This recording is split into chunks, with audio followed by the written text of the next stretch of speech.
Ooh, might make your head blow off. Hey yo, it's a talk show host, Kana Lassiter. Join me for an episode of Relations, the most lit hour of adult conversation. Hold up, you know you can't forget about me.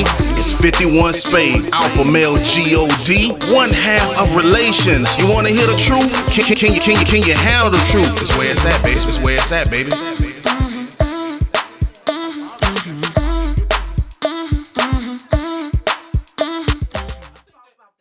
What's good? Welcome to an all-new episode of Relations. My name is Kana Lassiter.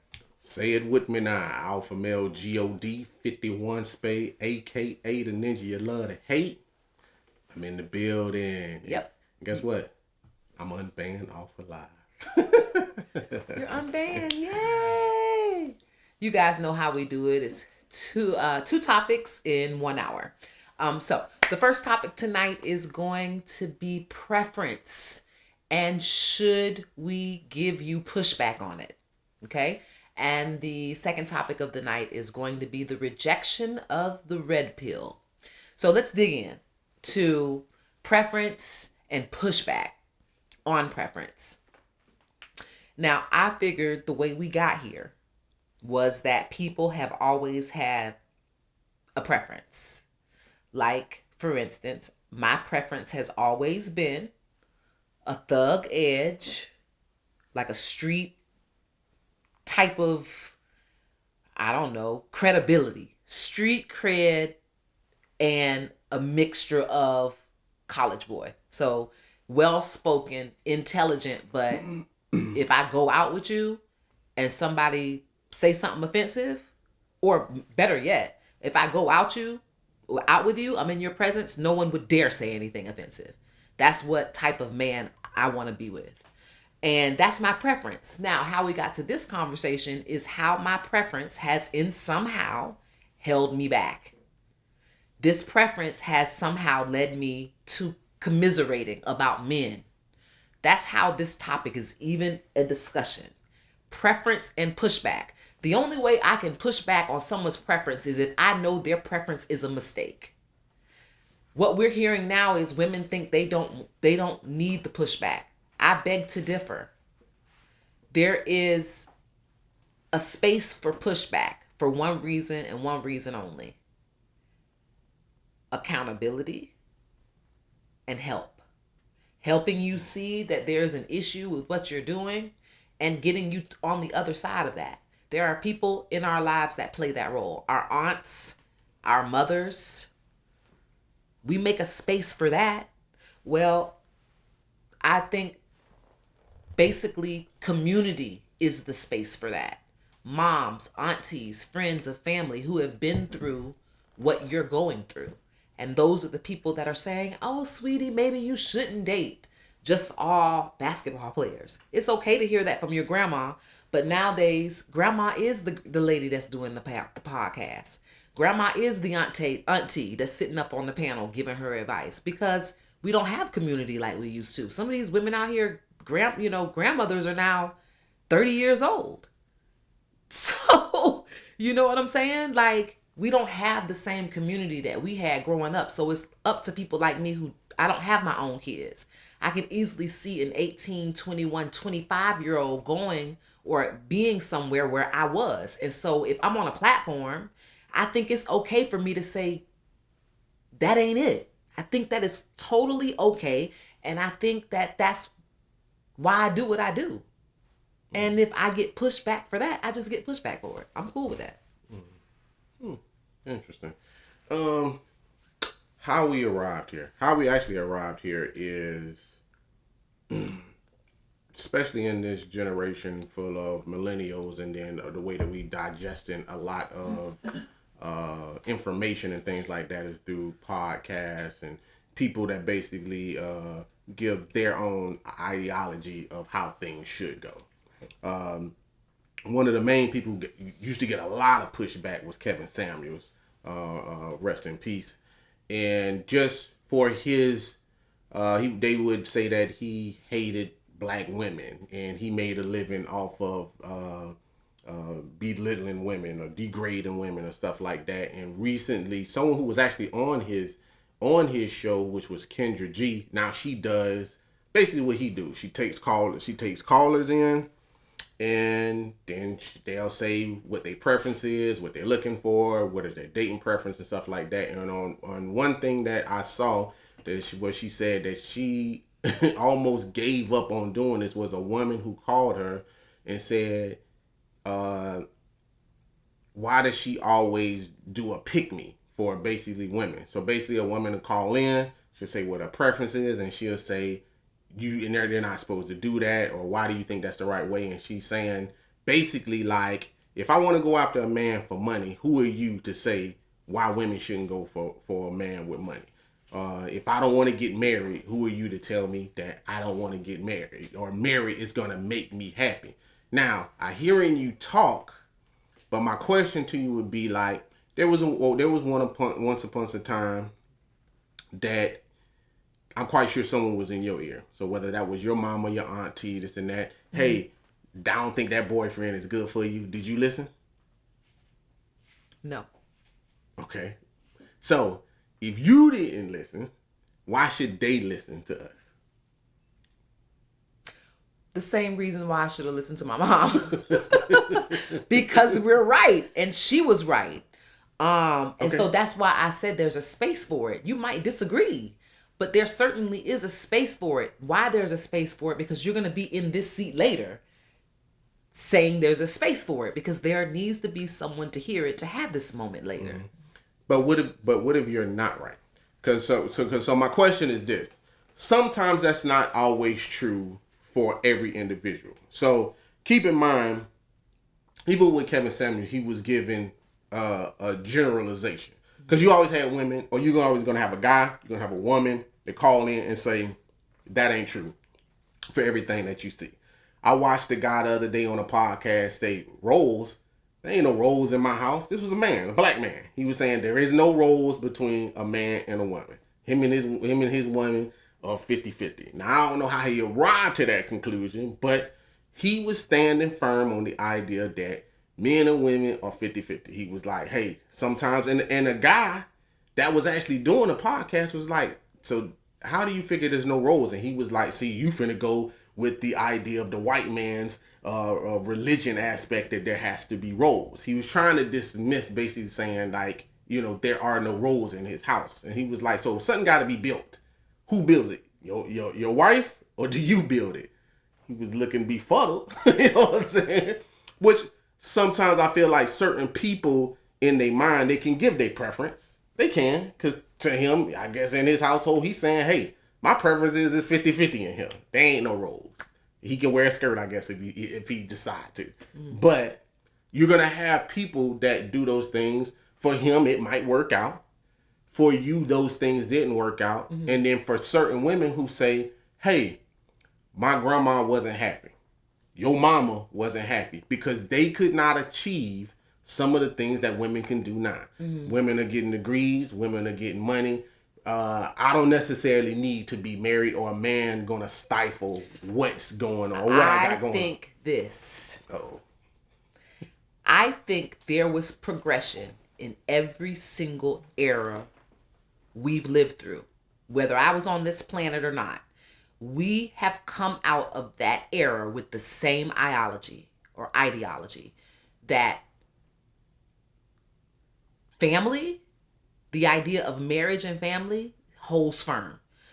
I don't give a fuck whether it was the year the space we went to the moon, or the year. There's a first for everything, because the world is always evolving and the world is going to remain progressive.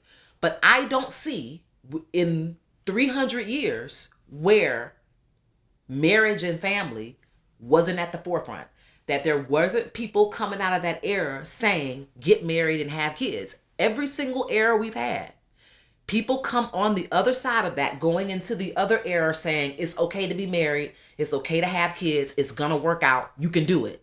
There hasn't been anybody yet to say it doesn't work. Now, there's been one example.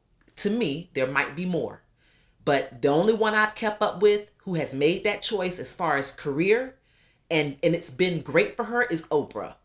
She does not have any kids. She is not married. Mm-hmm. She has enough money to create her own planet where she could have a Stedman and he not be her legal husband, and she could have all these kids from a different country that she has adopted, and that has been her idea of family, and it has worked. It has given her peace and happiness as far as I know.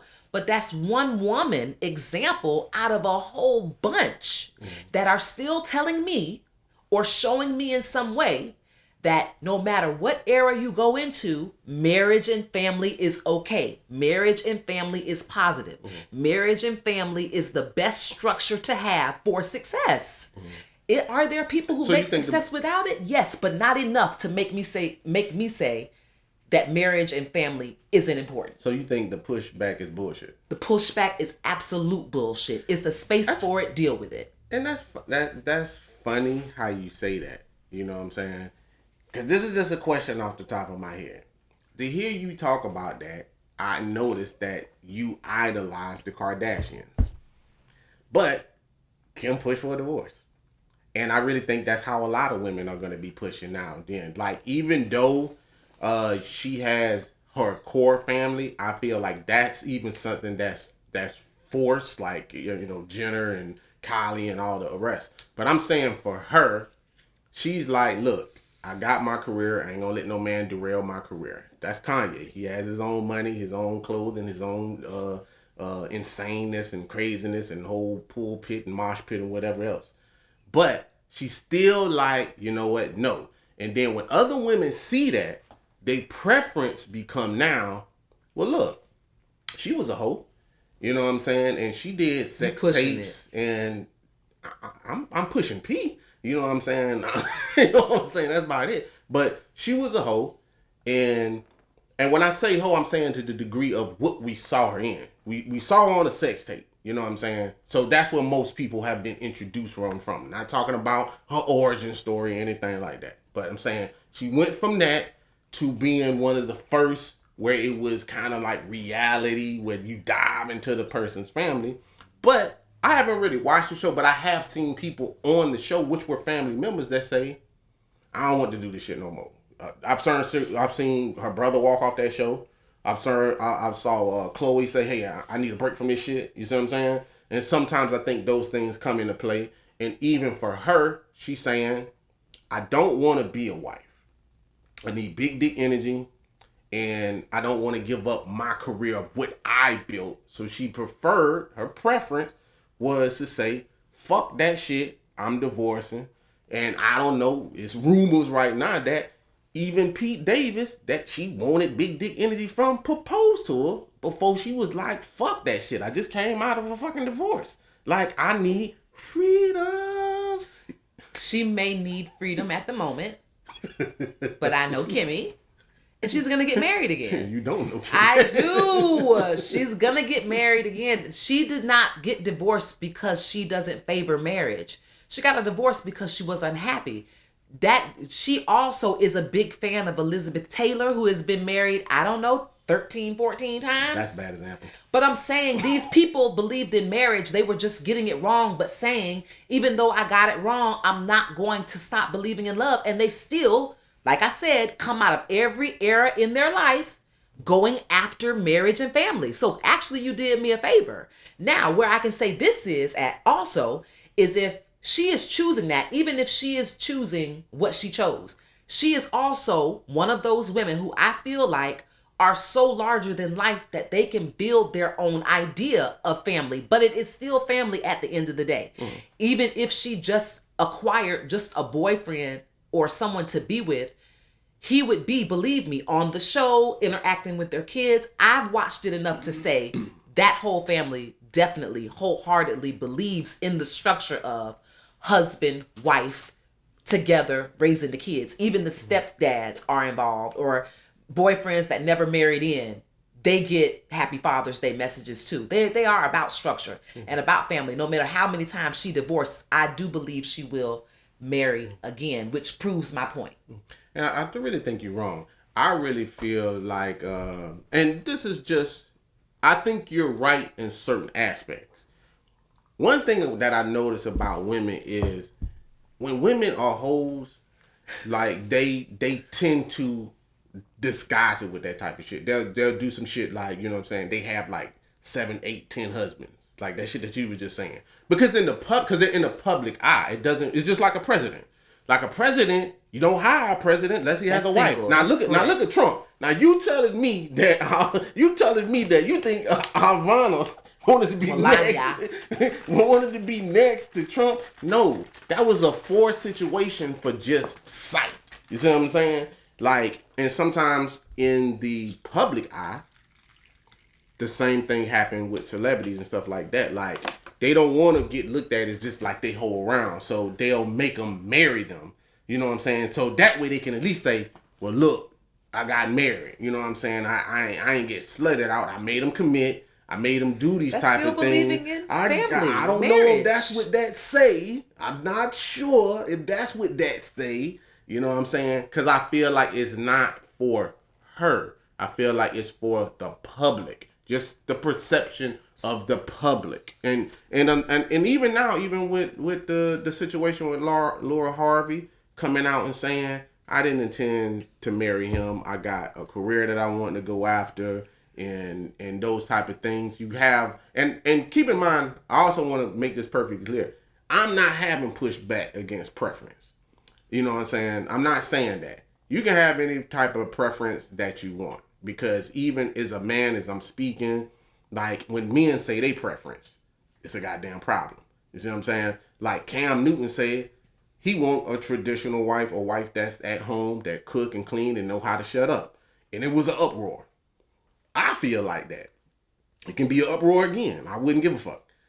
But that for me is my preference. And I'm not finna bite my tongue or if some other pandering ass buffoon dude is trying to tell me, well, that's not right. We're all equal, man. Like, you need to treat no, you can treat your wife or girlfriend however that works for you. For me, I feel like how I feel. So I'm in total go for preference. But I think we have to also come to a term where we agree to disagree.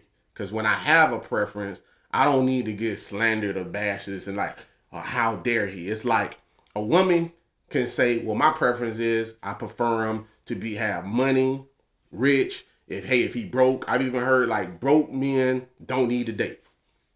Or I don't date men who make less than $100K. That's your preference. Mm-hmm. No pushback for me. And I prefer not to date women built like linebackers. You know what I'm saying? I prefer them not to be, not be able to hit an A gap. You know what I'm saying? Or look like they can hit one. You know what I'm saying? And it's like when I say shit like that, it's like, well, you can't tell a woman that she overweight. Why not?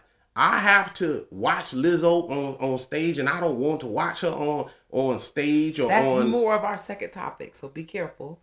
No, I don't got to be careful. All of it ties all in together. It does. I don't better be careful anything. What I'm saying is, but my preference is my preference. Like, I prefer, like, for them to be cooperative. I prefer for them to be fit. And also, if they don't meet those standards, then I get rid of them. It's just my preference. I don't really care about what somebody else says. Like sometimes I feel like, hey, sometimes a weight contract might need to be in a marriage. You know what I'm saying? But that would just be my preference. Yeah. And I don't think either of us have a problem with someone's preference. I think I have a problem with people start pushing back about our opinion on their preference. And the only reason why we have an opinion is because there are so many women before you who that didn't work out for. That preference was bad. If your preference is the corner dude, because you like, I think I looking at a podcast the other day was these women were like, I like dating men who be in the projects at night with a piece on them. Well, there have been several women who I have talked to, heard on talk shows, ran across, or heard other stories about who dated those same guys and now they're not in good situations. Mm-hmm. So that's what the pushback is. So if you say out loud or you go on a podcast and make it clear that you only date corner boys, the aunties who heard that are going to say that's not the right choice. And there is nothing wrong with that. There is a space for all of it. It's a space for all of it. I think the problem is a lot of times, to me, it's like, it's not constructive criticism. So I think like what we're really coming into play in is like, to me, women that called in to Kevin Samuel's show, some took constructive criticism well, and some just didn't. And to me, that's the problem. A woman calls in and say, I think I'm a 9 or I'm a 10. He looking, I'm looking, everybody else looking, and we know that ain't true. You know what I'm saying? You know, but it's like you have other people that'll be like, well, she cute to somebody. You know what I'm saying? She can get a man. But my thing is like, that's true to a certain degree, but can she get a man or is she getting dick? Like, there is a difference. There's a difference. So I feel like when people are giving pushback, they setting up a person to give them the old, the lift their spirits, knowing it ain't true. Like, a lot of times I go out and I look at a set of women. I always find one woman in the bunch. I be like, how did your 3 friends let you come out the house like that? And then I ask the women that's with them. Well, if she want to wear that, she can just wear that. You know what I'm saying? I'm just like, damn. Because that's her preference, remember? That's what I'm saying. That's her preference. But my thing is like, but if she was fucking with a dude that you just didn't like, now your preference is you don't like the dude. So you quick to dismiss him then. Yeah. But then you'll let her walk out wear the house. Something that, because there we go. That's so tough. That's so tough. Just be honest. That is so tough. God, that's tough. But that's why we do. It's tough because picking the wrong man is a more permanent fuck up. Because you could end up pregnant. You could end up being abused. When you pick your person, they have more access to really destroying your life. If you wear a half top and you got a big belly, I mean what? I mean, like, that's not something I need to, like, let me ask you a question. Jump in and, like, fix right away. I get it. I'm with my friends, I'm going to say, what do you have on? But does it matter to you, like, you looking for a dude? Yeah. This is the question. Does it matter to you on first impressions? Guy meet you, you see the guy across the room and you like him, and you got on a half top belly beater with your stomach out, flip flops, and mismatched colors. Are you still approaching him? You just like, I mean, he either take me for how I am or not. That's what you telling me? No, I'm not gonna do that. But that's not maybe how the person next to me feels about her body image. I think that's where I'm going. Clothes are so superficial, and it boils down to how the person thinks they look in their clothes. Mm-hmm. All of us can see that he is a bad choice, and he's gonna keep you from paying the rent, and you can't sleep on my couch. But that's a more urgent situation. That's not really a more urgent situation, because realistically, when you're dating somebody, it's not like I said date somebody. I didn't say you roll down the aisle and marry them. Dating is just as bad. Got you. But there are people who, in the beginning of dating, that change in the course of a relationship. So you can't say like, well, everybody can see he bad, because I've seen women with my homeboys that, and on first sight, I'm like, yeah, they bad, you know what I'm saying? But that's just my preference. But you're not in the house with them. Then all of a sudden you start seeing him do different shit, and you like, well, shit, that ain't him. That gotta be her. But I'm not saying in a bad way. I'm saying in a good way. But my perception of her from first seeing her, because was negative. Yeah, it was. Then later she turned into a positive. Yeah, it was a negative thing. Or even sometimes when a guy is first dating a woman, I'm just speaking for guys.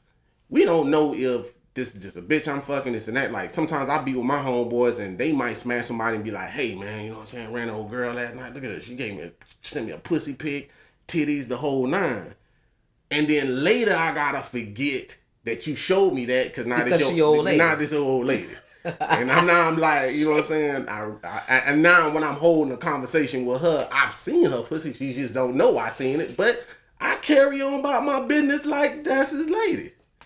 I'm letting you know right now that if my guy has ever done that, I better not ever find out. I'm gonna be so pissed. probably ain't gonna do shit. You know what I'm saying? I mean, the reality of it is you sent a immature pussy pic. But I mean, it happens, and it's not for all guys. You know what I'm saying? But I'm just saying, like, sometimes you just get into a situation where you just don't know, and then after a while, the lady starts, you know, doing woman shit, and then y'all become a couple, and then they turn out to be what it is.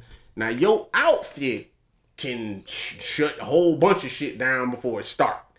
Like what? Like, I don't want to talk to your ass, like, at all. Like, there's a lot of time. Like, I think I'm right, but I will say this. I know when women mainly meet guys, they going off scent. They look at his shoes, see if they clean, and look at fingernails. Yeah. You see what I'm saying? Now, if any one of those off, the nigga could just be having he could see what I'm saying? But he could have just been having an off day. You see what I'm saying? But her half top isn't about having a off day. Her half top is, damn, I look good in this. That's why she put it on. She looked in the mirror before she left the house. So now I'm not trying to convince you that doesn't go together. I'm not trying to convince you that you should be wearing red instead of yellow. I'm trying to tell you before we go out that your body just doesn't look good in what you chose. And that's a different conversation. We might not even make it to the club. I might actually destroy this person's self-esteem. So sometimes when your friend shows up in the wrong outfit, it's not the right time. Well, that's why I'm saying the only thing I can say is, oh my God, girl, I got this dress that I cannot wear. And I have been dying to see it on you. Try this on. And if it happened to look better than the half top and I can convince her of that, then I'm in the clear. But I can't have a conversation on her body image when we on our way out. I can't. So the only choice is to lie. If that's what you want to call it, man. That's fucked up. I don't know no other thing to call it. That's so fucked up. Am I hearing the right thing? That's what it sounds like. It's like, you know what I'm saying? That's what dudes do to women when they women out overweight and shit. You know what I'm saying? Your lady might have just had a baby. You don't want to tell them that they overweight still. You're like, babe, you know what? We should hit that gym. You know what I'm saying? It's the same thing as offering her something that she in my closet. Right. Instead of me telling the truth and just say, look, babe, you're overweight. You know what I'm saying? I'm not feeling the extra pounds in that package, in that pouch. You know what I'm saying? You're going to say, see, you was about to say it, so you can't say that. Yeah, I was going to say, because you're not going to get the results you want. Okay. Yes, I will. Let's go to the gym and really work out to Eye of the Tiger after I've been told that I'm fucking fat. I'm not well, it depends. It's different for different people. People take pushback different ways.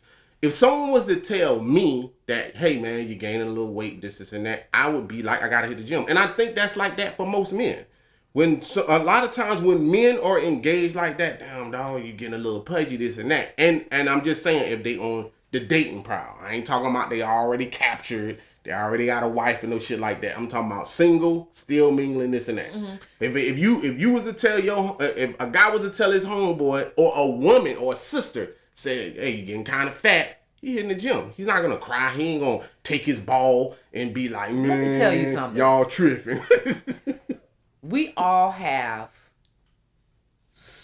freedom or preference to communicate how we choose to communicate. Of course.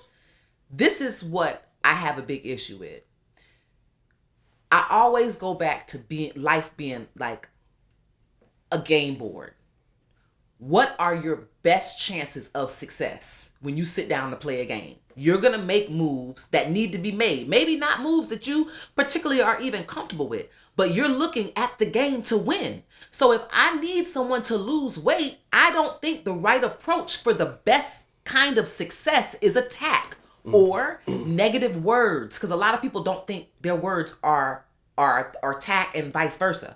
So I'm going to say this. I'm going to choose the most positive way in order to get the most out of the person that I'm trying to help. If I'm choosing a negative verbiage or I'm choosing the hard words instead of the positive ones just because I don't have to, I can say it how I want to, then you take the consequences on the reaction. So if you have to listen to her cry for 45 minutes or 45 days before she take her ass to the gym, it's because you chose to communicate in a negative way. You take accountability for that. You don't have to choose to communicate with people this way. But you know why you feel that way though? You feel that way because you're a woman. And women are very sensitive when you come to that because you're nurturing. And I'm not saying that is something wrong with that. Okay. That's the reason why. Like, okay, to give you an example of that, like, I thought about going into the military. Now I'm just thinking about me, my attitude, and how people speak to me. My cousin in the military, like, cuz you wouldn't even have made it. You know what I'm saying? Not the way that they speak to me. But they speak to everybody the same way in that. Because even with women that's in there, they talk to them harsh. Yeah. You understand what I'm saying? Mm-hmm. So that's why I'm saying, like, you're speaking from your preference of how to get your results. Mm-hmm. Now, in the real world, they say, be all you can be. Army, Navy, Air Force, Marines. You see what I'm saying? But they not finna talk to them in no soft tone. That's why you see most people that's in the military with harder edges. Even the women whose feelings are not getting hurt like that. It's in this Western, you know what I'm saying, civilization where we're saying, hey, if this woman is overweight, fuck that shit. Just don't tell her she fat.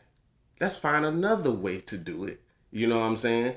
And it's like omitting that they fat when you know they fat. I'm not admitting that they're fat. It's just finding a different way to show them that maybe the way of life that they chose has been proven to lead them down the road of bad health. So your choices, your diet choices is going to lead you to obesity, which leads to diabetes. And I'm really scared because I've lost people in my life to diabetes, or I knew an amputee or someone who went blind because of diabetes. Mm-hmm. So now you're taking it off of fat and on diabetes. It's a different conversation and it comes across so different. And you know what it really comes across as? Is that you really give a fuck. Mm-hmm. Because saying, you know what, you're fat and I didn't agree to this means lose the fucking weight or I'm out. I mean, but some people don't care about that. That's just like people who smoke cigarettes. There's all kind of cigarettes that just straight up say, hey, you're gonna die. You know what I'm saying? They don't candy coat that shit. You see what I'm saying? They don't be like, you know what, over 30 years, I feel that it's a good chance of possibility. It's commercials all out here that just straight up like, you smoke cigarettes, you're gonna die. Cause cancer, this and that. They giving straight hard facts. They ain't been around no corners. They not trying to pacify you, pat you on the back and do all this other shit. True. You know what I'm saying? True. That's. But you know why? I think they did deliver it soft. I think things got bad and people start dropping like flies, and they said, you know what, guys? We have to take the kitten middles out. That's right. Truth works. It does. That's right. And that's what I'm saying. So, to certain people want to know, what is your place? Why is it your place to tell us what you think? There you go. The truth is. Because I heard something that was real interesting one day, you know, and it was his take on the shit. And it was his preference. So he was like, when he talked to people, I guess someone was trying to make him, not make him, but they was trying to get him to see the side of being a vegan. You know what I'm saying? That it was a healthier choice and this and that. And his take on it was like, you're still gonna die. I don't care what you eat. I don't care how healthy you think you. We all on the same path to death. You know what I'm saying? Whether someone get there quicker or not. And that was just his take on it. Mm-hmm. And I really, actually listening to him talk like that, I was like, yeah, actually, you're right. You see what I'm saying? Because when the vegan was saying, you know, you gotta eat healthy, clean, this and that, he was like, still gonna die. You know, he's just like, you not eating dairy, you not eating this certain But you're gonna meat. Live longer. But that's what I'm saying about words. But you don't. But his point was, you don't know that. That was his point. You don't know that. You know what I'm saying? Because he could be like, I used to watch the show Spartacus. He looked healthy as a motherfucker. You know what I'm saying? The motherfucker died. You know what I'm saying? Like, he was right. You don't know that. You can do all this prep. You can do all these things to eat right, eat leaves, berry, do all these things. But he was actually right. You don't know. Like, just because you do all those things, if it's written in the cards for you, it's just written in the cards. And he was like, your death ain't gonna be no different than my death. Or it could be different based on, you could be eating healthy and get hit by a car. You know what I'm saying? Let me ask you a question. Go ahead. If you sat down to play, I don't know, card games by name other than spades. But if you sit down to play cards, would you rather drop the cards in the middle of the table and all of y'all just pick? Or would you rather them deal you a hand and let you look at it and then let you play your best hand. If they drop them all down on the table, that means we got to fight for them. And me being the lion that I am, I would bet half of them people at that table can't knock me out, and I would end up with the best cards. But all the cards are turned over. You can't see what you're picking. I don't understand your point. So, if he laid the cards down and just did this and said, now everybody just pick 10 cards, and we got to look at it and play. That's what they do in cards. Okay, but no. Usually the hand is dealt. Usually the hand is dealt. I got you, but you still don't see the cards. I'm still blind. When the dealer deals the cards, I still don't know what he did. If they was on the table and I picked But don't you feel like dealing the hand gives you time for everybody to pick up their hand, look at what I'm saying is strategy. What I'm saying is organization. What I'm saying is structure. Doesn't this give you the opportunity to play the best hand you have? No, there's no. Having a plan at this is what I'm saying instead of chaos. Gotcha, maybe a bad example of that. That is a very bad. That was a very. I thought it sounded good. It didn't. Yeah, I think you might have confused the audience. But we gonna pretend like that didn't happen, like you was saying. We gonna pretend like that didn't happen. I think making choices when chaos is going on is just not favorable. I think having a plan to win is favorable. So I think when you are planning to win, then your delivery, your tone, your word choice is important. And I think it is important because we're sitting here having a debate on whether it is okay for people like you and I and other people who have been through something. Is it okay for us to not attack, but debate with people about their choices? Because at the end of the day, you can. But I think you can. I feel like, but the world as we know it right now is too sensitive, and that's kind of where, from the standpoint of where I'm coming from, because certain people have a preference, like you, to be talked to a certain way. Certain people had a preference not to watch Kevin Samuels because they feel his tone. That's what they kept talking about. His tone. Now, that's why I gave the example, like in the Army. Are they going to get more out of the person saying, hey, climb it. Go ahead. Get over that. Or are they going to yell, get your fat ass over there? Well, they don't have to go that route, but what I'm saying is they're talking stern. And we're in this world now that, you know what I'm saying, like, when people talk stern, they get offended because they're so used to being handled with kitten mittens. I don't think it's tone at all. I think that goes into... You don't think it's tone at all? No, because I think that tone and the whole kitten mitten conversation, for me, is more the second topic about the rejection of the red pill. Being in a space where you can actually share something with somebody is a different conversation for me. But you understand what I'm saying? But women are sharing opposite views from you. So that's why they're in the same space, but they're sharing opposite views from you. So you would say, hey, I only seen one person, who is Oprah, that, is not married, built her own empire and stuff like that. But how many OnlyFans women do you know? Personally? I don't know any. That's right. So from her standpoint, she's looking at you like, you couldn't even get on OnlyFans if you tried. You can't make the type of money that I make. You know what I'm saying? Your titties ain't perky enough to the perk like mine.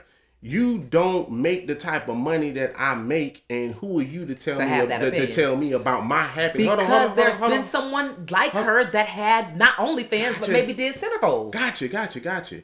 But all I'm saying is, it's just the constructive debate back and forth. I don't feel like it has to be where we just go into this debate and then come out like hating each other. You see what I'm saying? And it has to be insults and type of thing. So that's all I'm saying. Yeah. There was an industry before OnlyFans. I hope these millennial women know that they didn't bring the sexual revolution to the forefront. But they weren't getting paid like a centerfold. Actually, they get paid more. But also remember now what was money back then. $500,000 is a whole bunch of money. to those people who did it in that time. So yeah, they didn't make the OnlyFans money that they made off of Centerfold, but Centerfold did them well. They were still able to buy mansions and cars and do all that shit too. That's right. This ain't nothing. There is nothing new under the sun. There's just different access to it. It's nothing new, but time evolves. It does. I get it, but I do not believe that when we get all the way to, I think we would have to be all the way on the moon.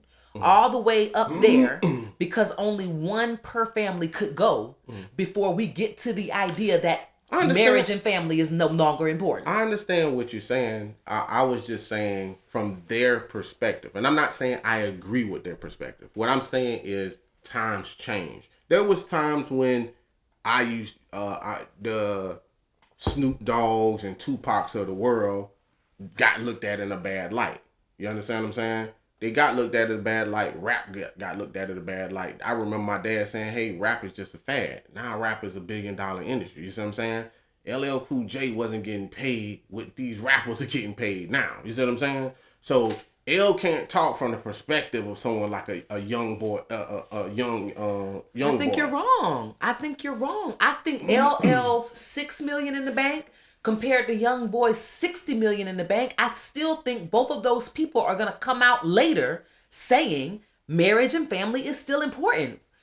$6 million back then and $60 million to NBA YoungBoy. Yeah, the world is different now, but I think the money or the level of access is still the same. Well, so it's okay for LL to look at YoungBoy, even though he don't have $60 million, and say, dude, I don't know how marriage and family is still going to be important. I don't know how you intervene marriage into this, but I wasn't talking about marriage. I'm talking about their road to it. I'm saying their road to it is different.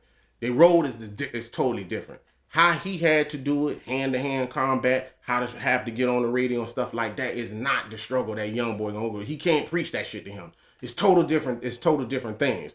LL wouldn't know how you got it, and then what you do, I'm saying how life is once you get it is still gonna be the same. But I wasn't talking about that. I was talking about what a woman could say to another woman, because they might not be privy to make what another woman can make, or happiness for that example. Because he can't preach to what a happiness is for that person. So that's why I said you can agree to disagree. Yeah, you can't preach. Everybody's gonna have their own space for happiness. But there's someone out there in the world that has used heroin their whole life and found peace and happiness too.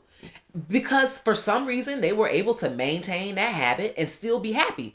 But I'm still going to choose to say heroin is not the drug of choice, even though I know someone who has it with peace, happiness, and his life didn't fall apart. He's one person. Heroin is still a very addictive, bad drug. Don't do it. So what? There's one person out there that's not married, not have kids, and she rose to the top, and it's not necessary. That one person can't change the ideology that the structure was built on for this world. This marriage, family, and tradition has always been a positive. It has not turned out to be a negative for enough people for us to ignore it and not. I'm not saying that though. Preach it. I'm not saying that. I'm just saying you don't know the outcome of what the new generation the outcome is going to be. None of us do.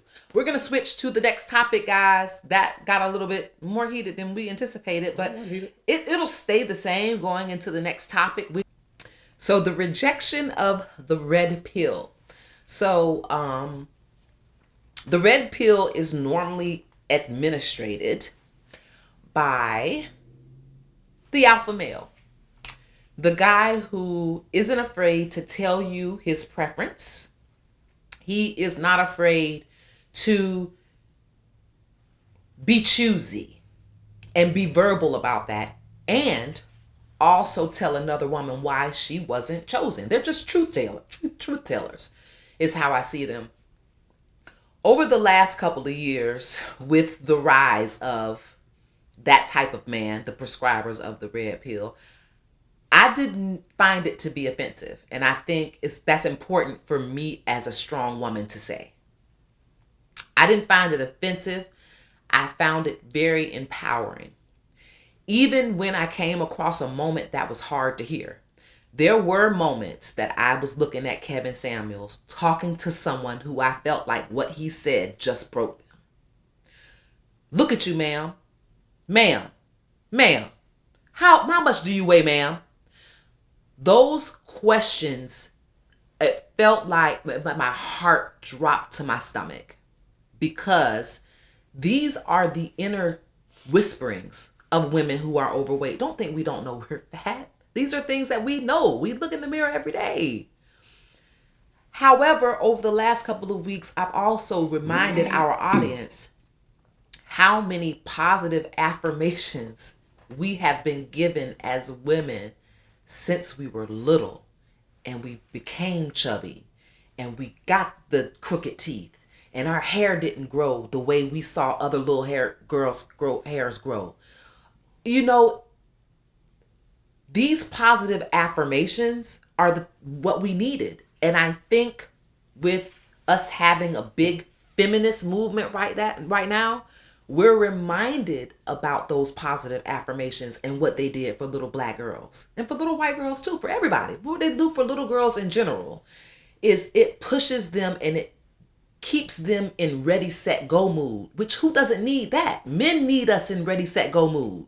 So I'm telling you right now that if you're putting any type of negativity in the gas tank, it's gonna interfere with ready, set, go. For most people, for women like me, it didn't. Hearing the truth was gas for me, but I'm a different woman. I grew up performing. I've always been told you're too fat.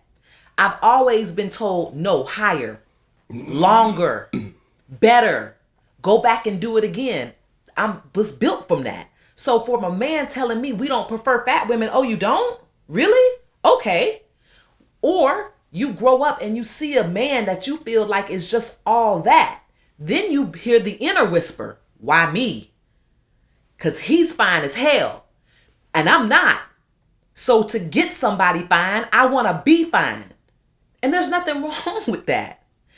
But we're rejecting the red pill based on what we know. We know for sure that positive affirmations have worked.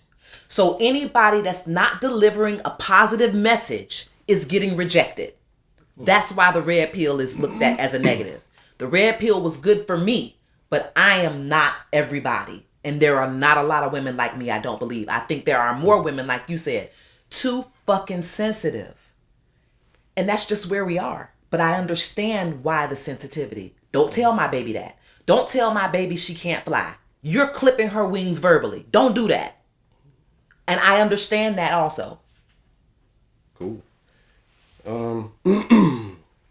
I'll attack this from a different standpoint because I don't want to go down that road. The road that I will go down is the reality of it is this. When those type of things that you're talking about, that's the feminist movement, that's the empower women, this and that. But my thing is also men have a voice too. And at this point in time, in 2022, it's like the heterosexual man is trying to, they're trying to stifle our voice. You mean the homosexual man is trying to stifle? No. The heterosexual man's voice, they're trying to stifle it. Okay. You know what I'm saying? Just as a whole. So when we is like the LGBTQ have they voice. You understand what I'm saying? Mm-hmm. Women have they voice. Mm-hmm. The heterosexual man has his voice, but they don't want to hear the heterosexual man's voice. And it's when we start saying what our preferences are, what we like, what we want to accept. Because for years, women have often said what they like and also what they dislike. Mm-hmm. The songs have been catered to them. All type of things. Mm-hmm. And it's like no one bitched, no one complained. Now, keep in mind that especially in the black community, the males didn't have a voice. There was no voice for black male media. It's always been the perception of a woman writing their articles and what they presume we want. Mm-hmm. I hear this all the time, especially now when I talk to women. You know, they like this. They ask their girlfriends what they like. Girl, you think I look cute in this? Girl, you think you like this hair? They're not asking men. Mm-hmm. And then when men say, no, I don't want that orange hair. No, I don't like them fake titties. No, I don't like you shaped like an actual Coke bottle and it looks a little deformed. Mm-hmm. You know what I'm saying? And we say it is hard truths, but it's the same way that a feminist would say things to empower they women. Mm-hmm. Where do the men get their information from? Especially now. Because they don't want them to learn in school. That's how. The other place that the millennials now learn is off of the internet. So when you have people like Kevin Samuels, Andrew Tate, me, Alpha Male God, Fresh and Fit, saying look, guys, it's all right to say what your preference is. We get attacked for having our preference.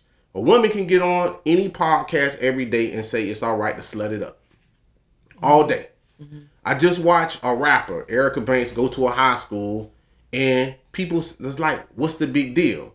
But she was standing in a high school, twerking in a high school, and there was different debates that went back and forth saying, hey, she didn't touch the students, we get it, this, and that. Mm-hmm. But Kevin Samuels was known as a misogynist. I'm known as a misogynist. Andrew Tate is known as a misogynist for speaking on what we think a role is for a woman and a man. And we're labeled as you either hate your mama or you hate black women.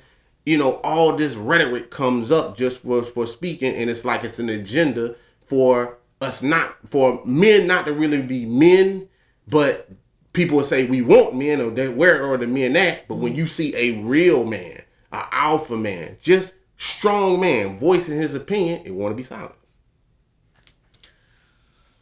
The only thing I can say about that is my first thought was, well, it's gotta be because the perception of what you're saying is negative. That was my first thought. But then immediate to women. Mm-hmm. But then immediately I thought about the women that say, oh, he had a small dick. I don't date men with small dicks. Or fat. Or I don't like, fat, bald men or whatever.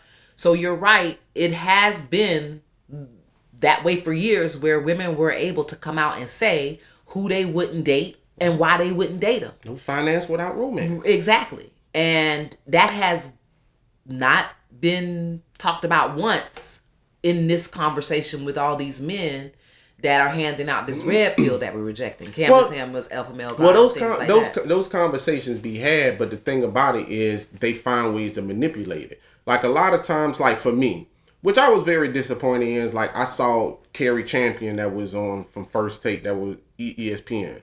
She was on a podcast and she was asked about Kevin Samuels.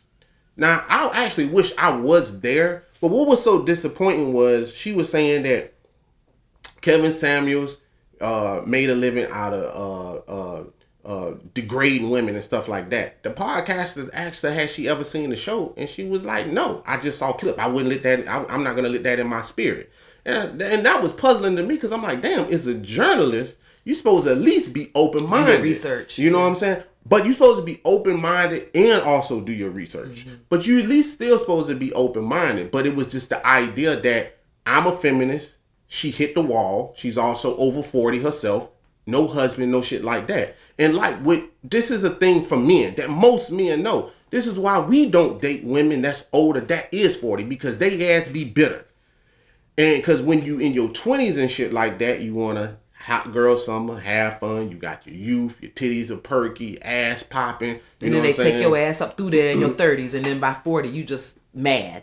I got you. And you bitter and shit like that. Mm-hmm. But then when a man points that out, especially a black man, I got to get ridiculed, talked about. He ain't no real man, all this type of shit. He's chauvinistic. He hate women, this and that. And because I'm telling the truth about that. And also to another point, what you said was hurtful. Hurtful to who? Because for me, if I'm asked a question, I answer that question. So truth does hurt if you ask me that. But there are young men out here that also look up to me. Because me, myself, that is part of the red pill movement. I get that in my emails, DMs, and everything every day. Protect this man. He's saying things that I would not say, but it's the way that I feel. Thank you, man. Like other men have to see other men. And I understand that women probably don't like that because like probably 80%, 85% of black men now are being raised by women. Mm-hmm. But they're raising what they don't like. And then they'll say, well, where are the men at? Well, I'm here. Mm-hmm. And if you silence me, then the numbers of me become smaller and smaller. Yeah, smaller. Yeah. And I really feel bad. I feel bad that the double standard is on display for everybody to see and no one's really calling it out. because there are plenty of podcasts where women are speaking their preference and they're saying it in a very offensive way. If I were a man with a small penis, I might feel some type of way and feel like, hey, you stunting my growth with your negativity. So let me make a phone call. So we can't do this. We can't go round and round like this. We all have the right to say what we like. I do, however, understand positive affirmation, and I would hope that the alpha males, including you who are listening, understand why we believe that works better. Now, are there times that other hard stuff works? Yes. Gotcha. But we do understand that. But that's the thing about it. I'm not speaking to them because every day that I see a stripper talk to another young lady about, hey, hop on OnlyFans, get this money, shake a tail feather, dress scantily clad. Hey, we can go on girls trips. We can do all this shit, take men for money. There's a bunch of videos out now where I saw women defending women going out, being flown out to men. And then men saying, I ain't having that shit. You see what I'm saying? Take your ass on, getting thrown out of a hotel room. I support that. And that's me. I support it based on the simple fact that if you have two people, he's speaking his truth and shouldn't be shamed about his truth. You see what I'm saying? Because if it was in reverse, and let's just say that the woman wasn't satisfied and she cut on her Instagram and was like, you see this little dick, did you see this little dick nigga? You see what I'm saying? You had me fly way out here and I couldn't even get my rocks off. She would go in on him, or if he couldn't pay a bill, or if he couldn't do those things, she would berate him, and all those women would champion her ass on. So now it's in reverse. Mm-hmm. A man is not, his needs are not getting taken care of, and he's speaking why his needs are not getting taken care of. Look, I FaceTimed her, we talked for 2 months, I done spent $10,000, you know what I'm saying, on it, and he even said it ain't about the money, but now you in here trying to act brand new, acting like you ain't out here to fuck, and he's openly saying that. And then she was like, oh, tell him what, he's supposed to be ashamed to be like, he wants some pussy? Right. Like, we're getting to that point where she actually honestly was like, because he's on live, he's not gonna say that that's what he want. Right. And it's like, okay, that's exactly what I want. Yeah, that's exactly what I want. Why do I need to be embarrassed about that? Yeah. You see what I'm saying? Yeah. I don't need to be embarrassed about that. I don't feel anybody at that point in time to be embarrassed about that. And I get your point about positive affirmation, but that could be positive affirmation for young men to watch out for these type of things. And it's up, and I have that responsibility when I'm talking about that. The same way that women like Meg Thee Stallion, City Girls, Cardi B, or any of these other fucking females say, hey, you can strip, you can hoe, you can get on a pole, you can make your life better, you can get a husband, this and that. It's the same way that I have to tell men that you don't have to accept a fat chick. You can tell her that you want to be, that she need to lose weight before I marry you. You can sit there and say, I want a traditional housewife. You can say your own things that you want, your own preference. And why do I got to get ridiculed by the world? Because this is what I'm telling young black men, in my case. I think that we all need to come to the conclusion as to what we see as damaging and what we don't. I think WAP is damaging. I'm a big, huge Cardi B fan. Love her to death. Follow her. Support everything she does.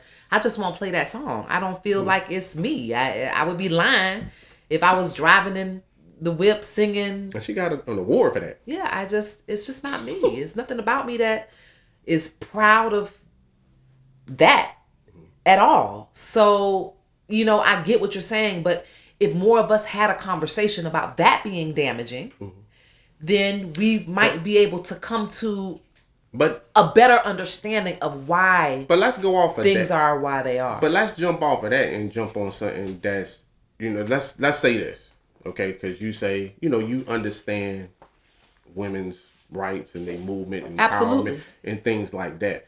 But a lot of things with the red pill is also this, the delusion, trying to break through the delusion. So when I'm talking to a woman and I tell a woman that we're not equal, that's a hard pill for a woman to swallow. So I can ask something that's simple. Okay, ma'am. You think men and women are equal, right? So you got 50 trained women that can protect this country, and you got 50 men. All of them are strategically trained the same way. Would you prefer them 50 women? Or would you prefer those 50 men to protect? And they'll sit there and say, I want 50 soldiers. They'll dismiss any differentials between the two because they don't want to say, I prefer those 50 men to protect us.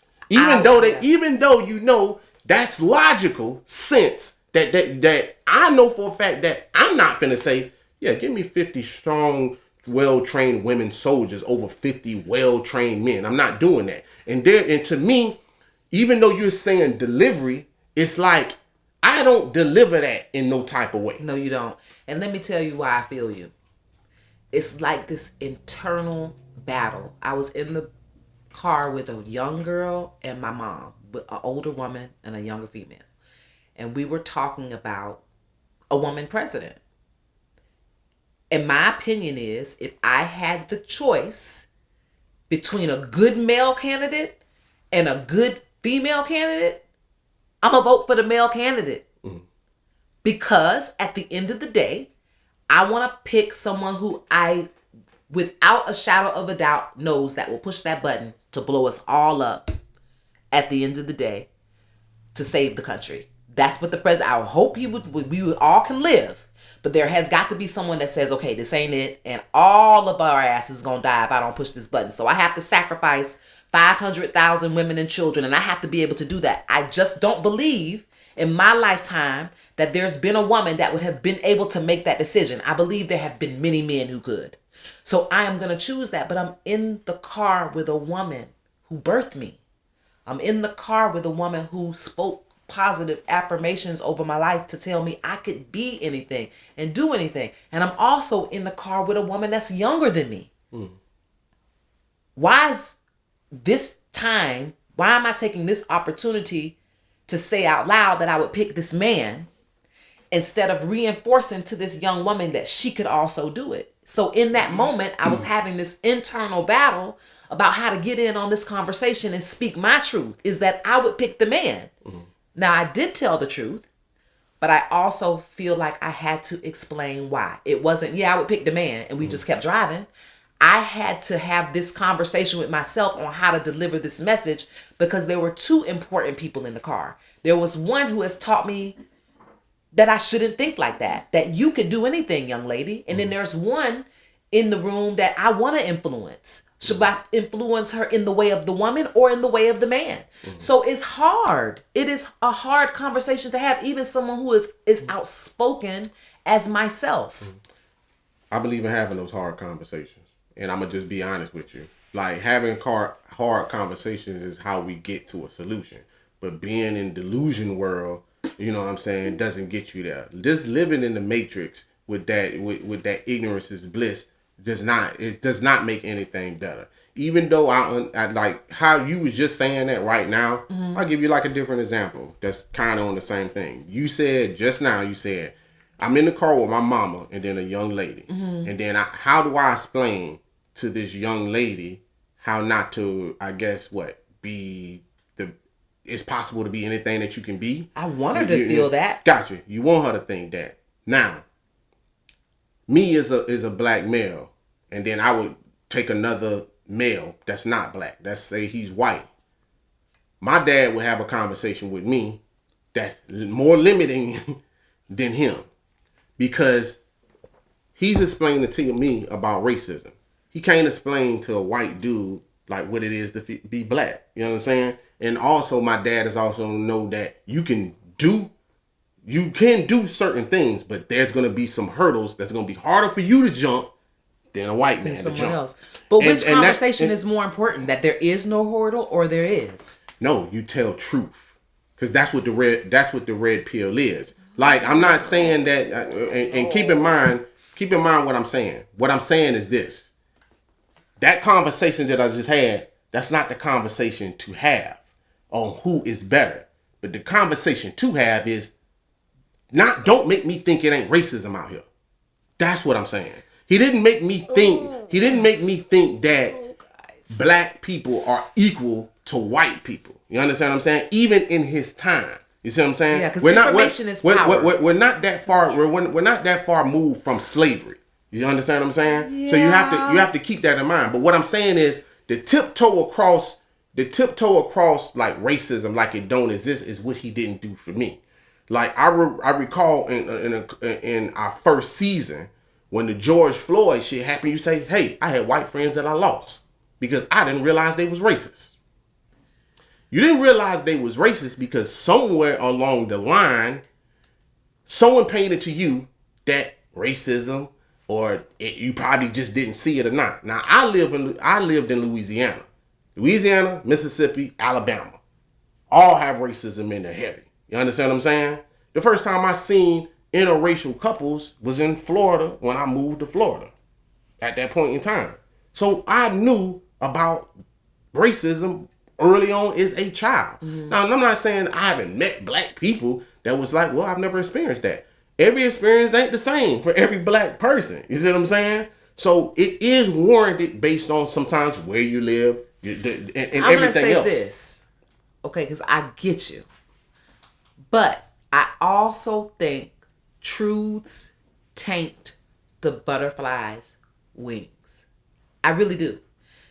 If I have someone who's born innocent, who doesn't know he cannot fly, who doesn't know there's a difference between white and black and brown and red, it's almost like a new beginning for someone to go out into the world with no limits. Do I believe my little black kids should be told about racism and how to talk to police? Yeah, because I'm in survival mode. I kind of have to. But do I also realize that I'm tainting the butterfly's wings at the same time?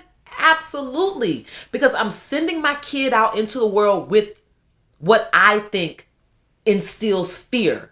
If I am going to tell him that you could die today, yes, I'm telling the truth. A policeman can kill you. I am also sending him out into the world with a mental bulletproof vest on that could be limiting in some way, that could be restricting in some way. Thank God I don't have kids. It's a blurred line that I feel right now gives me a major anxiety, and I don't even have kids. But that's why you feel that way. So hard. But that's why you feel that way, because one, you don't have kids, and another thing is you're not a black man. You know, like, I'm quite sure you being stopped by a cop is not the same as me being stopped by a cop. And that's just the reality of it. Like, your experience with a cop, you're not going to have the type of anxiety that a black man would have. You just thinking, I'm finna get a ticket. But don't you want your kid to go out in the world without that anxiety? I mean, you can want to have that all day. You can want to have that all day. And I'm going to be honest with you. This is another place I'm going to go with some truth. The problem with it now, especially now, and why you see a lot of young, particularly young black males being killed by cops, is because they go out there without that knowledge. In the school system, for me, when I was growing up, there was discipline in the school.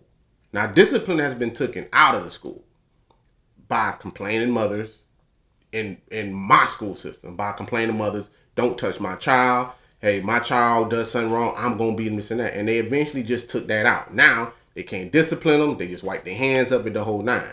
But my thing is, now that they took discipline out of the school, you expect a child to come from now elementary to high school with no discipline, then get out in the real world and then all of a sudden just accept discipline. Because you're not going to know how to talk to a cop because you're so used to talking back to teachers and talking any type of way and talking slick. But guess what? Now you're out in the real world. That's a real short amount of time to learn some discipline by your slick ass mouth that gets you in a world of trouble if you was taught that at an early age. Truth. I'm going to always be on the side of truth. I'm a fan of man. I'm a fan of the truth. I just feel like, in a way, I can't say that the feminist movement and the people who are in place that are in charge of rejecting the red pill, I cannot say that that is not needed. I cannot wholeheartedly say that we don't need the powers to be to make sure that women are being empowered. Mm-hmm. At the same time, they have to come up with a way of accepting what's broken. Mm-hmm. But that's what feminism is for. Because really, at the end of the day, that's the empowerment of where women are going to gather that information for their strength. Because to me, it's like television. You know, like all these things are broken down into different sections. Keep in mind. So if you have feminists, just like the gay community has the LGBTQ community, you see what I'm saying? That is where you get your strength. And also for the your community. Yeah. So also for the red pill, a lot of red pill, just like Carrie Champion was saying, people were looking at Kevin Samuels like they was his daddy or something like that. But some men, young black men, don't have a daddy. Yeah. You understand what I'm saying? So what better way to learn how to be a man than see a man? Not hear it from a woman, not hear it from your grandma, not hear it from your mama, not hear it from your auntie. Hear it from a man. A lot of times when I'm speaking, they are giving me props because they like, damn. You see what I'm saying? Even me growing up, I got to see my dad be a man. Not a woman saying you should do this. Or I get slapped as a child and I come home crying and your mama say it's gonna be okay, baby. No, we about to go to that school. And my versus that's and embarrass them more. And versus your dad saying, don't bring your ass back here until you go fight him. Because that is a dad. That's a man and that teaching a man. What they are going to also reject. If this were played nationally, they would say you're a toxic dad. You can say whatever. But my dad did exactly the same thing. I came home crying, and he said, listen, I'm not going to let you in. You go whoop his ass. As a matter of fact, he said, I want you to knock his motherfucking teeth out. And I was little. You come and you knock his motherfucking teeth out. Then you come home. Dad did the right thing. You telling you go beat up on a man. And it was a little boy, a little white boy named Jason, who was the neighborhood bully. Yeah, my daddy wasn't with it. Yeah, I wouldn't have told my little girl that. Yeah, but your he dad, did. Your dad might have failed you. Yeah, he was in the Marines. He was hard. He wasn't with it. Don't come here crying. Well, I'm saying the reason I'm saying that is because I wouldn't tell my daughter that. I get it. I wouldn't tell my daughter. But the point is that moment to me wasn't toxic. But if there are people listening in this world with their agenda, this would be a topic for them to say, this is the toxic father. This is the father who, especially to a little boy, who is teaching his kid not to cry, to be a fighter. And they are trying to soften all. They don't want violence. They don't want negativity against women. They don't want negativity against LGBT. And I think that's the real issue. The real issue is there are a group of people who get beat up on badly. I'm going to pick trans, gay, bi, the whole LGBT community. For a long time, they're getting killed for being different. And I think it was happening in that community to a degree that something needed to be done. Now, you can't say, don't call him gay and not have a conversation about calling a woman a bitch. You just can't. So they kind of have to. If they're going to protect gay men and women, then they have to protect women. You understand what I'm saying? They cannot do one without the other. So I think that's how this whole thing got so magnified. Something else is coming next. Because someone is saying, oh, y'all did that for gay people? Really? Well, this has been happening to women. Okay, well, now we can't have this big old movement now for gay people, and we haven't even helped our own women. Yeah, but we already something else is coming, because the agenda has to work all together for the greater good, or it doesn't make sense for the one group. Yeah, so we're suffering that. That's what we're feeling. Yeah, but we don't have to move together as one group, because that's one thing about ignorance right now. Like, that shit sound good with what you're talking about, but let's keep in mind where we at. What does the United States do when they don't like something? They go beat up on a country.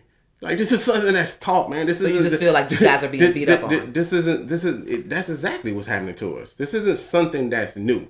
You know what I'm saying? People are programmed by what they see. You know what I'm saying? So when you see different countries going at the war, that means the other person is doing something that the person don't like. And when it gets boiled to a head, they go to war. And that's just what's going on. Those two can't agree. You see what I'm saying? And they don't turn away just because they in a disagreement. You see what I'm saying? That's how they end up in that war. So I'm saying, like, if you're saying it's detrimental, there are things out here that offset that. Just like music, TV, and everything else. There's ratings for TV shows. PG-13, rated R, triple X, everything So else. there's a space for where everything belongs. That's right. So you have to also remember, like, for women that Kevin Samuels was helping, or for women that I helped to see, damn, this is a view of a man. This is probably the type of man that I want, or a young man that's looking at me, just saying, damn, you know, I was around my aunties and my grandma, my mama my whole life, but I never had a man, and now I'm seeing a man giving me advice how to be a man. That is needed. You know what I'm saying? And then to say that I'm destructive, there's a bunch of destructive shit out here. I feel like if you want to take me off, then we gonna have to reevaluate this whole thing, because you can I watch Erica Banks do a twerk in a high school. Yeah. I watch women who say, hey, go do OnlyFans, sex workers and everything else that come on these platforms and podcasts and everything else that can be destructive to young women, and we don't cancel them. There you go. So definitely, it's so funny that when we started Relations, it has been widely about double standards. Mm-hmm. And it has been on the side of women opposing that double standard on men. Of course. There's only one big huge double standard that men imposed on women, and that was sexual progression or the sexual revolution, mm-hmm. which I think needs its own topic, because we talked about that, having it as a topic. So we'll do that later. I think we're actually at the top of the hour. Yep. And it's time for the tap in. That was fun. We know it's a good conversation when we lose track of time. So I don't have the tap in. I actually do have. Okay. I actually do have a tap in discussion, and this isn't actually this isn't something that was actually sent in. This is something that I just wanted to kind of address, get your feedback on. Do you guys know what a tap in is before he goes? Well, this isn't a tap in. So that's what it's not. No, okay. Yeah, this isn't tap. That's what I was talking.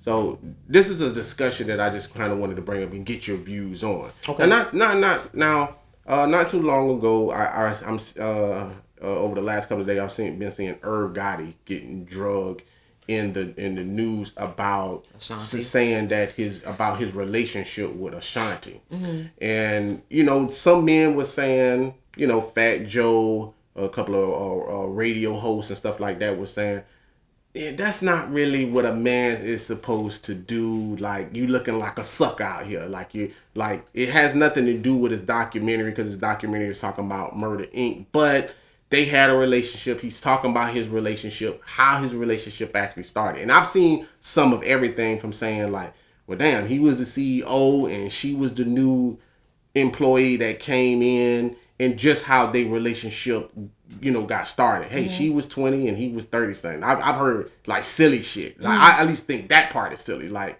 you know, it was not no R. Kelly type shit. You see what I'm saying? Right. Like, she's of age. But I wanted to know your view as far as like, do you feel, or is there a difference between a woman saying, hey, this was my relationship, and this is what we had going on, this and that, versus a man saying, because it was his relationship and it's been over 20 years, do you think that's a sucker move to say what y'all relationship was and bring it to a documentary and go on a podcast and talk about his relationship and what bothered him?